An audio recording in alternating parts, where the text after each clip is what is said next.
Scott Simpson. Thank you, Mr Speaker. It's a delight to stand in support of the second reading of this Christchurch Arts Centre Trust Bill.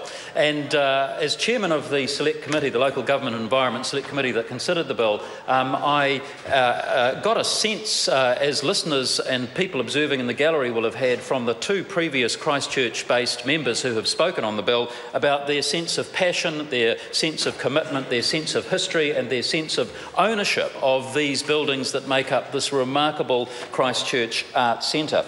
I'm not a Cantabrian, sir, and I'm not a person who has spent an awful lot of time in my life in Christchurch, but every time I've visited Christchurch I've been very much aware of the Arts Centre being there. And in fact I can remember 20 or more years ago visiting the Arts Centre for the first time and being completely overwhelmed by the design, the history, the sense of presence of the buildings. And so when the devastating earthquakes of 2010 and 2011 hit the Canterbury region in such a devastating way, it was, of course, a shock to all New Zealanders that the site of the Arts Centre should be so badly damaged in the way that it was. I think Megan Woods mentioned that there are 24 individual buildings that make up the Christchurch Arts Centre, and 23 of those 24 buildings were significantly and seriously damaged.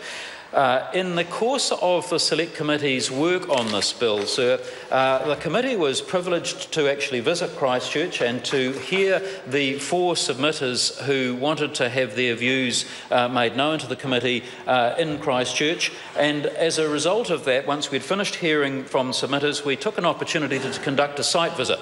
The site visit was extremely useful and worthwhile. Members, I think, would be truly impressed if they had the opportunity to go and visit what is regarded as the largest heritage restoration project in the world currently underway, taking place in Christchurch right now. It's a 7-year project. It's well underway. There are craftsmen stonemasons from around the world using traditional stonemasonry methods for repair and rejuvenation and rebuild of those heritage buildings, using techniques that haven't been used probably in New Zealand maybe for 40, 50, 60 or even longer years than that.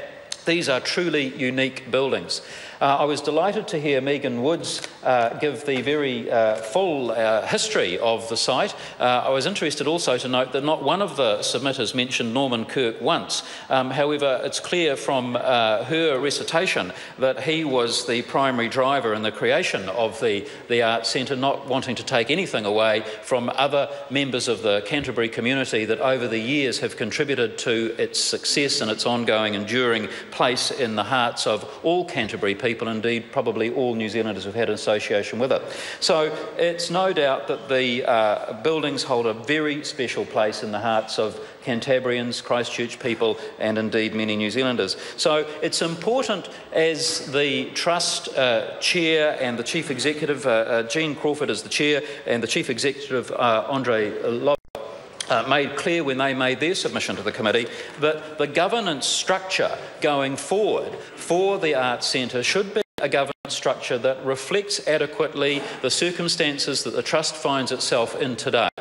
40 or more years after the Trust was first constituted, 40 or more years since the University of Canterbury exited the site, and now they find themselves with a massive restoration project underway, a project that's going to take a number of years to complete, and they need an appropriate, modern, up-to-date and relevant skills-based governance structure in order to see that project through to fruition and completion. But secondly, sir, once that project is complete in about another 6 years' time, the Trust is going to need a governance structure that will ensure the ongoing conservation and usefulness of the site for Cantabrians and for other visitors. To do that, the governance structure that was in place and set in place originally needed modernising, and that's really the purpose of this legislation.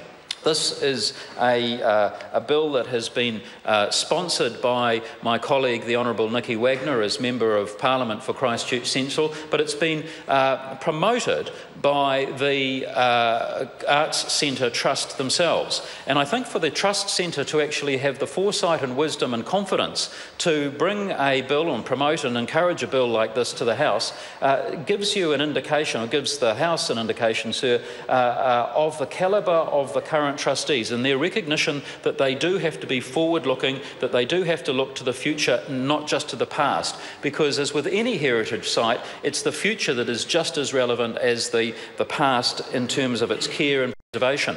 I'm delighted that one of the recommendations that the Select Committee made was that conservation plans should become part of the annual meeting structure and agenda, and that members of the Trust and other associated people who have an interest in the Arts Centre will be able to each year get a sense of what the Trust is doing in terms of preservation and conservation. And they will be able to have, as they should do as stakeholders of that city and that site, an opportunity to participate and be very much part of that. I want to, sir, just quote, if I may, from the submission from the Arts Centre themselves, because I think they neatly sum up the objectives of this bill. The objectives of the Trust had previously been separated from the powers of the Trust, and so changes that, and it makes it such that the provisions will truly reflect the Trust's charitable intent, and in a way that wasn't previously the case. And so, sir, those are two provisions that are actually quite technical and on the face of it quite minor, but they have a fundamental impact on the ongoing governance, management and benefit of the whole Arts Centre complex.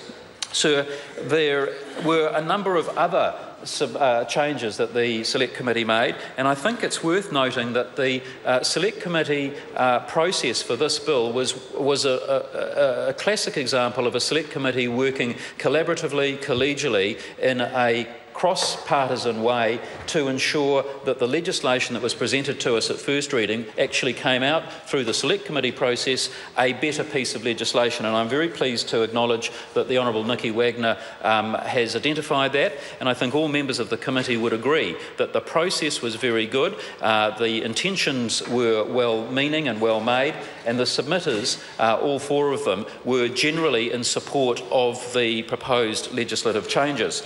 And so, sir, we've made a number of changes. I'm not going to go through them all, but they will essentially mean that the Arts Centre is able to be far more modern in its outlook than it has been in the past. The legal foundations of the new governance structure will provide a platform and stability for future Trust members and governance officers of the Trust to ensure that the very significant parts of the history of this site are maintained and protected. It's one of the largest clusters of heritage buildings in the country. We're a young nation, sir, with not much in the way of long-standing historic buildings. The nature of our architecture is largely wooden and timber-based, and so a lot of that stone-based work that was so prevalent and common in the English tradition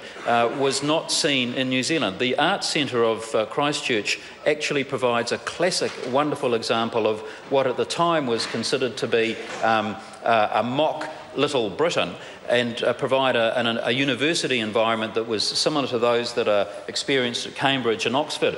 And members who take the time to travel to the Arts Centre and have a look at it would immediately see that the areas where Lord Ernest Rutherford did his significant work were instrumental in the creation of the site.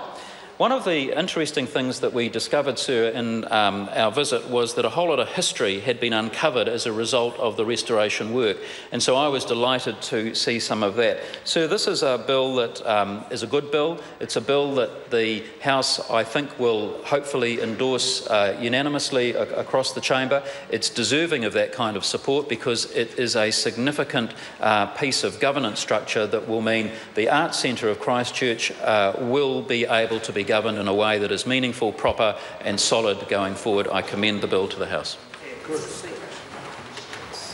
Mr Speaker. The Honourable Ruth Dyer.